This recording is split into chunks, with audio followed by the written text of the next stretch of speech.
Hey, what's up, guys, and welcome back to another Real Madrid review. Real Madrid 4, Espanyol 1.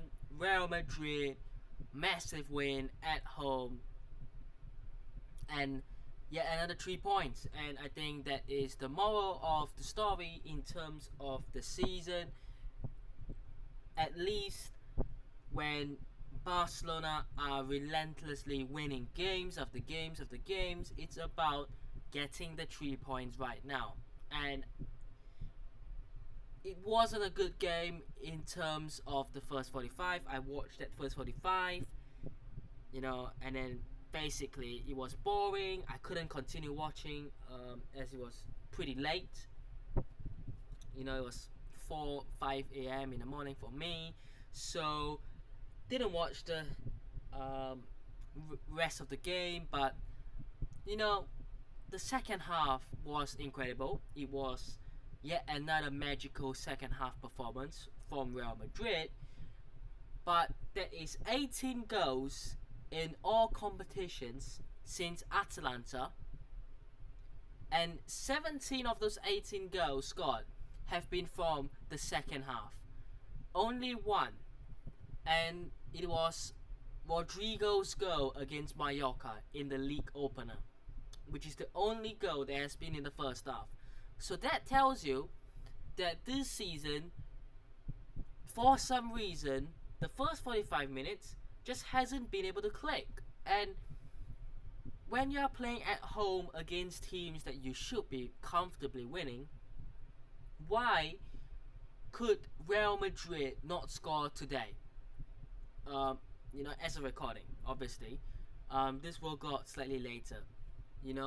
Why couldn't Real Madrid score against Espanyol in the first 45 minutes?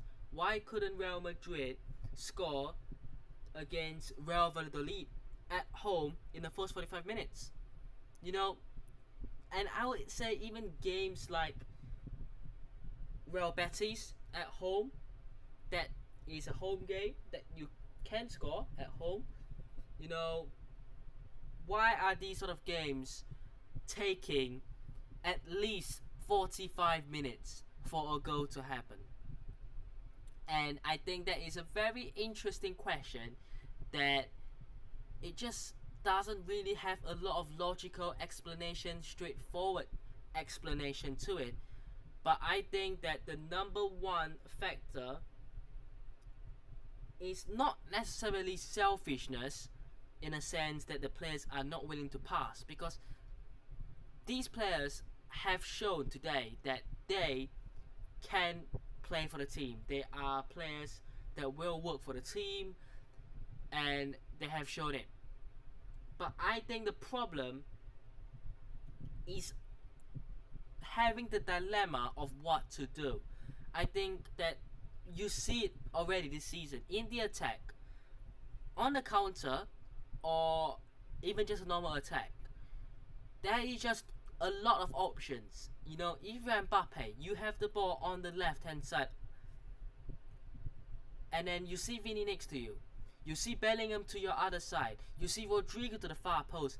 Maybe Carvajal is making an overlap. Maybe Fede Valverde is behind you by a couple of yards. Maybe Tchouaméni is there. Maybe Fran Garcia or Mendy is there. There is a lot of options to make those passes. And in the counter attacks, which suit Vini, which suit Mbappé, they essentially mess up the attack because they are looking at each other going, okay, what do we do? And there are times as well, to be honest, that they simply are selfish, and that is certainly a problem in itself that needs to be addressed. But the problem I see more is certainly not knowing what to do, getting confused, not knowing where to pass, where to run, where to go. And then obviously the selfishness aspect comes in.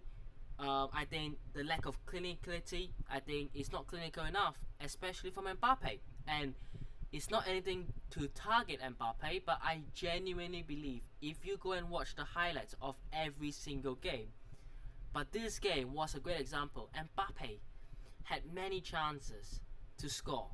And I'm not going to be here saying he has got every but one goal so far this season in the league a penalty. Because I believe that penalties are part of the game. I believe that if the penalty is a fair penalty, you're not going to step up and miss. You're not going to miss. No one's going to miss a penalty because it's a penalty. You know, it's a goal. A goal is a goal. And if you miss it, it'll be worse anyway. So, you know, certainly it's not been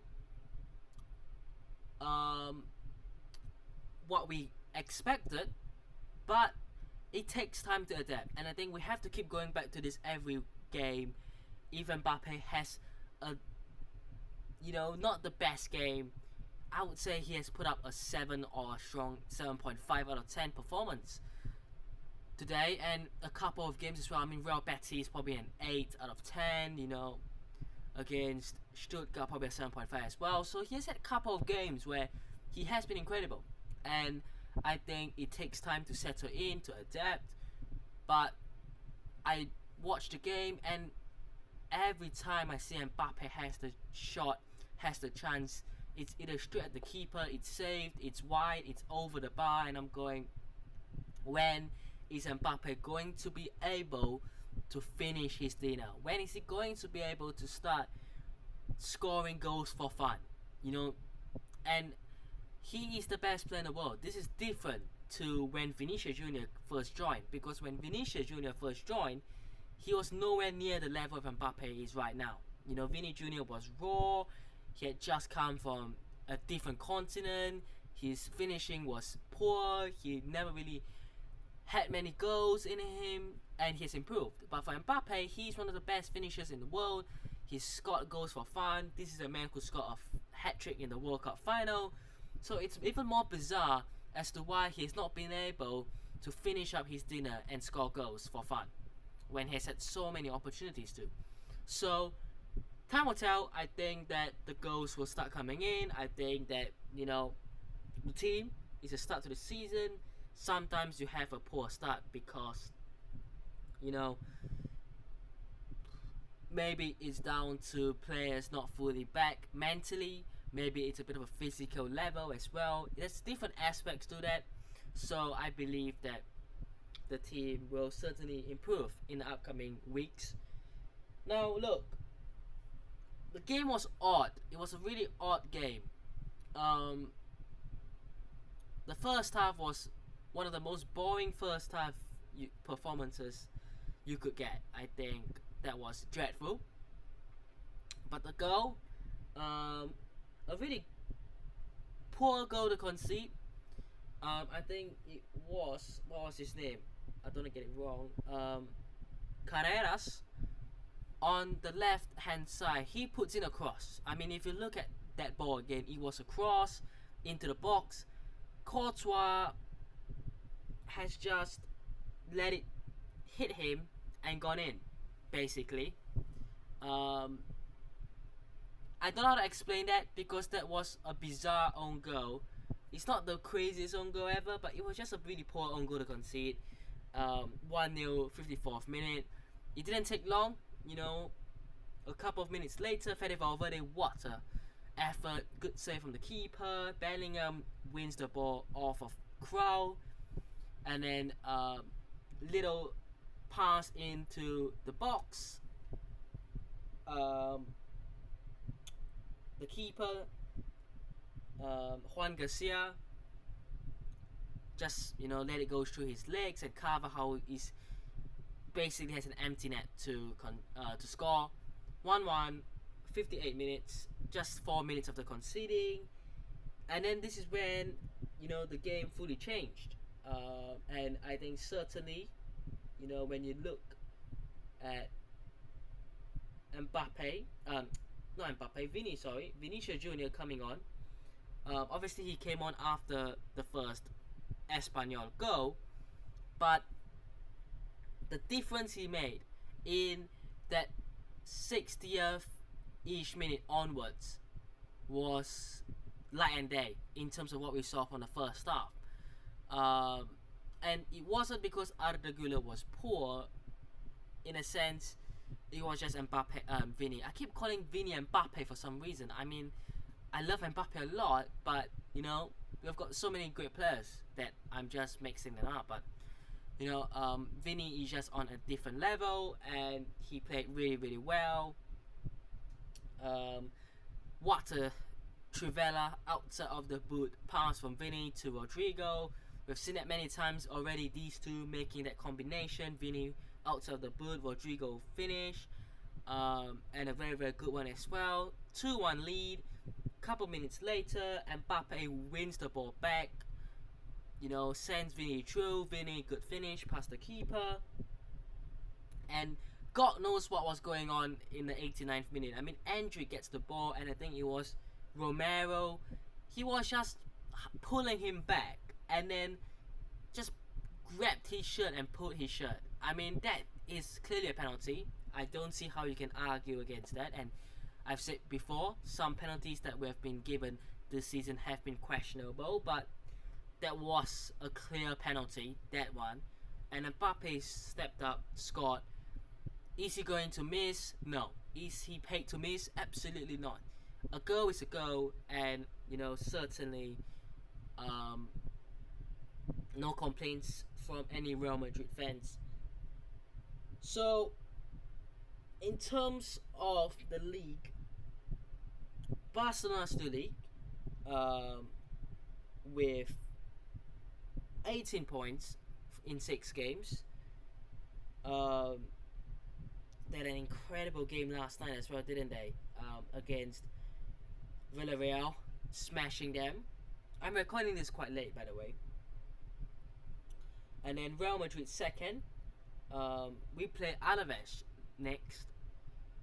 And then it's Athletic Club, who have played an extra game already for some reason. And they have 13 points. Atletico Madrid drew away against Rayo Vallecano. That's good. Starting to see some teams fall behind, Villarreal as well. So look, the table is still Barcelona leading and dominating the way, but I think that you have to beat what's in front of you. And El Clasico is not far. It's about a month away. El Clasico, I think it's on like the 23rd October, isn't it? Or something along those lines. Let me have a look. It is on the... It must be something along those lines. 27th. So, you know, a month... It's a month, really, isn't it? It's about a month away and a couple of days. Certainly can't wait for that. It will be at the Bernabeu, so I think home advantage will be incredible, and every single bit of point you can close to Barcelona will be important. But Alaves next, and then Atletico Madrid, and then Lille, and then Villarreal, and then the international break. So very, very tough couple of weeks to come for sure. But let me know what your thoughts are down below. Hope you guys have enjoyed today's video. Hit the button if you did. Subscribe to the channel if it's on already, and I'll see you guys in the next one. Peace.